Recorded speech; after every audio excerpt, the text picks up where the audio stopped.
Hello বন্ধুরা, good morning. Life স্মাইলে আরেকটি নতুন ব্লগে তোমাদের সকলকে স্বাগত। আশা করি সবাই খুব ভালো আছো, আর আমিও কিন্তু এখানে বেশ ভালো আছি।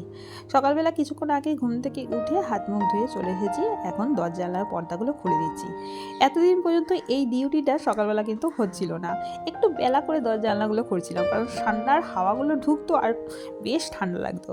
আর এখন গরমকাল যেহেতু পড়ে গেছে, দরজালা যদি সকালে না খোলা হয় ঠিক মনটা ভালো লাগে না। সকালে এত সুন্দর বাইরে হাওয়া, তার সাথে সাথে এই কোকিলের আওয়াজ, যেন মনটা অন্যরকমই হয়ে যায়। এই জন্য সকালবেলা উঠেই আগে দরজাগুলো খুলে দিই। আর দরজা খুলেই আজকে চলে এসেছি রান্নাঘরে। আজকে আর সকালে চা খেতে ইচ্ছা করছে না। আগের দিন রাতে বাতাসা মৌরি মিস্ত্রি দিয়ে জল ভিজিয়ে রেখেছি, সেটাই আমি খেয়ে নেবো। আর তার সাথে আমার মেয়ের জন্য একটু রেখে দিয়েছি, আর হাজব্যান্ডকে চাটা করে দিয়েছি। ও চা খেয়ে একেবারে ছাদে চলে গেছে। ছাদে টুকিটাকি কাজ আছে, সেখান থেকে এসে তারপরে চলে যাবে বাজারে। আর আজকে সকালের দিকে না একটু রান্না করার কিছু নেই, মানে যা টুকিটাকি সবজি আছে সেইগুলো দিয়ে আমি আর রান্না কিছুই করতে পারবো না। তাই বাজার থেকে ও যখন আসবে তারপরে বেলার দিকে রান্না করব। মেয়ে যেহেতু সকালের দিকে ভাত খেয়েই স্কুলে যায়, তাই ওর জন্য ভাতটাও বসিয়ে দিয়েছি। আর সবজি সেদ্ধ, যে কটা সবজি আছে সেই দিয়ে সেদ্ধ করে দেবো। তার সাথে ডিম সিদ্ধ খেয়ে ও স্কুলে চলে যাবে। আর আজকে আর ওকে বিশেষ কিছু টিফিন দেবো না, একটা কেক দিয়ে দেবো আর তার সাথে একটা মিষ্টি দিয়ে দেবো, কারণ আজকে 4 পিরিয়ডের ছুটি। ওই আগেই তোমাদের বলেছি, ওর 4 পিরিয়ডের ছুটি হলে ওকে বিশেষ কিছু ভারী টিফিন দিই না। ওই গাড়িতে আসতে গিয়ে না ওর খিদে পেয়ে যায়, তা সেই জন্য একটু আধটু টিফিন দিয়ে দিবি। হাজব্যান্ড গেছে বাজারে, তা এখন রান্নাঘরে আমার রান্না করারও কিছু নেই। তা এইটুকু সময়ের মধ্যে আমি কি করলাম, এই বিছানাপাতিগুলো তুলে নিচ্ছি। কারণ এর পরে যখন বাজার আসবে, রান্নার দিকে যাব গিয়ে, তখন কি হবে, আমি বিছানাপাতিগুলো একটুও তুলতে পারবো না। সেই করতে করতে অনেকটা বেলা হয়ে যাবে, আর বেলা করে বিছানা তুলতে আমার ঠিক ভালো লাগে না। তা ভাবলাম যে এই সুযোগে তাড়াতাড়ি করে বিছানাপাতিগুলো তুলে ঘরটা একটু পরিষ্কার করে নিই।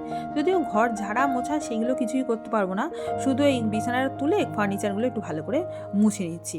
আর তারপরে যখন বাজার চলে আসবে তখন কি করব, একেবারেই যেহেতু রান্নাঘরের দিকে চলে যাবে, কারণ বাজার গোছানো, মাছ ধোয়া ধুয়ে সেগুলো ফ্রিজে রাখা, রান্না করা, তারপর রান্নাঘর পরিষ্কার, এই করতে করতে কি হবে, অনেকটা বেলা হয়ে যাবে। আর অত বেলা করে না ঠিক কাজ করতে আমার ভালো লাগে না, কারণ আমি সকালবেলা ঘুম থেকে উঠে যতটা এনার্জি নিয়ে কাজ করি, যত বেলা বাড়তে থাকে আমার এনার্জি আস্তে আস্তে কমতে থাকে। মানে আমার মোটামুটি 12টা অবধি ফুল এনার্জিতে আমি কাজ করি। যেই 12টা বেজে যায় তারপর থেকে আমার ঠিক এনার্জি আসে না কোনো কাজ করার। তখন মনে হয় কি যে আমার কাজকর্ম বন্ধ করে দিয়ে একটু রেস্ট নিই। তা আমি সবসময় কি করি, 12টা 12:30টার মধ্যে সমস্ত ঘরের কাজ করে স্নান করে মোটামুটি চলে আসি। তারপরে ধীরে সুস্থে আমি পুজো দিতে থাকি। আর ওই দুপুর মোটামুটি 3টে, 3:30, 4টে অবধি আমি সমস্ত কাজ করব, তারপর ধীরে সুস্থে খাবো দাবো, রেস্ট নেবো, সেটা আমার কোনো দিনই হয় না। তাই আমি সকাল সকালেই রান্নাবান্না করে নিই। আমি একটু সকালে ঘুম থেকে উঠতে রাজি আছি, কিন্তু ওই বেলা পর্যন্ত কাজ করব সেটা করতে আমি রাজি না। তাই জন্য আমি কি করি, একটু সকালেই ঘুম থেকে ওঠার চেষ্টা করি। কোনো দিনই আমার এরকম হয়নি যে বেলা 8টা 9টার সময় আমি ঘুম থেকে উঠে তারপর ধীরে সুস্থে রান্না করছি সেই বেলা 4টে অবধি, সেটা কোনো দিনই হয়নি। এমনকি আমার মেয়ে যখন ছোট ছিল, সেই ওর ছোট থাকা অবস্থাতেও আমি কোনোদিন করিনি। আমি সেই সকালবেলা যখন আমার মেয়ে ঘুমোতো সেই সময় উঠে সমস্ত কাজকর্ম করে তারপর বেলার দিকে ওকে নিয়ে ওর কাজকর্মগুলো করতাম, মানে ওকে স্নান টান করানো, ওকে খাওয়ানো, সেটাও তো একটা কাজকর্ম। তা সেইগুলো করতাম। তা এদিকে দেখো আমার কতগুলো কাজ হয়ে গেল তোমাদের সাথে গল্প করতে করতে। আর এখানে একটা প্রেশার কুকার আর একটা স্টিলের ছোট্ট একটা গামলা ছিল, সেগুলো তুলে রাখলাম, কারণ কদিন আগে ওটা নামানো হয়েছিল, তা সেগুলো তোলা হচ্ছিল না। যেই বাসনগুলো আমি সচরাচর কাজ করি না সেইগুলো একটু ওপরের দিকেই রাখি, মাঝে মাঝে সেগুলো নামিয়ে কাজ করি, আর যখন হয়ে যায় তখন সেটাকে আবারও তুলে রাখি। ওদিকে ঘরের যা টুকিটাকি কাজগুলো ছিল সমস্তটাই হয়ে গেছে, আর হাজব্যান্ডও চলে এসেছে বাজার থেকে। তাই এখন করে নিচ্ছি টিফিন। এখানে দেখো আলু পেঁয়াজ দিয়ে একটা চচ্চড়ি করছি রুটি দিয়ে খাওয়ার জন্য। এটা খেতে কিন্তু খুবই টেস্টি হয়। তোমরা যারা যারা করো না তাদেরকে একবার এই রেসিপিটা হালকার পর শেয়ার করে দিয়েছি। তেলের মধ্যে শুকনো লঙ্কা কালো জিরে ফোড়ন দেবে, তার মধ্যে এই আলুগুলো কুচি কুচি করে কেটে সেগুলো দিয়ে দেবে, আর নুন হলুদ দিয়ে দেবে, আর তার মধ্যে একটু ভাজা ভাজা হয়ে গেলে পেঁয়াজ দিয়ে দেবে, একটু বড় বড় করে কেটে পেঁয়াজটা দিতে হবে। আর তারপরে একটু টমেটো দেবে ভাজা করে, তার মধ্যে একটু জল দিয়ে দেবে, ফুটে উঠেলে একটু যারা মিষ্টি খাও তারা একটু মিষ্টি দিয়ে দেবে, তারপরে একটু থকথকে করে নামিয়ে দেবে। খেতে কিন্তু দারুণ হয়, রুটি দিয়ে খেতে খুবই ভালো লাগে। অনেকেই করো হয়তো, আবার অনেকেই হয়তো করো না, তা যারা করো না তাদের জন্য এই রেসিপিটা একবার জাস্ট মুখে বলে দিলাম। এবার রুটি করে রুটি খেয়ে তারপরে মেয়েকে স্কুলের বাসে দিয়ে আসবো। সময়কে কিন্তু আমরা কোনো সময় ধরে রাখতে পারবো না, কিন্তু আমরা যদি আমাদের সময় অনুযায়ী নিজেদের কাজগুলো ঠিকঠাক সময়ে করে উঠতে পারি এবং নিজেদের জন্য একটু সময় বার করতে পারি, তাহলে কিন্তু সময়টাকে আমরা কন্ট্রোলে রাখতে পারি। আমরা যদি আমাদের কাজগুলো সকাল থেকে উঠে ঘড়ি ধরে ধরে করি, তাহলে দেখবি একটা সময় আমরা নিজেদের জন্য অনেকটা টাইম পেয়ে যাচ্ছি এবং নিজেরা নিজেদের ইচ্ছে মতো সেই সময়টাকে কাজে লাগাতে পারছি। তাহলেই কিন্তু আমাদের সংসারের প্রতি ভালোবাসা বেশি হবে। কারণ আমরা যদি সংসারের জন্য সারাক্ষণ খেটেই যাই, তাহলে কিন্তু আমাদের একটা সময় মনে হবে যে সারাক্ষণ সংসারের জন্য খেটে আমাদের সময়টা কোথায়। আমাদের সময় কিন্তু নিজেদেরকেই বার করতে হবে। তাই সব সময় আমি বলবো যে একটু টাইম মেনটেন করে চলা উচিত। একটা নির্দিষ্ট টাইমের মধ্যে যদি কাজগুলো সমস্তটা কমপ্লিট করে ফেলা যায়, তাহলে দেখবে নিজেদের জন্য অনেকটা সময় আমরা পেয়ে যাব। সেই সময় আমাদের ইচ্ছে মতো কাজগুলো আমরা করতে পারবো।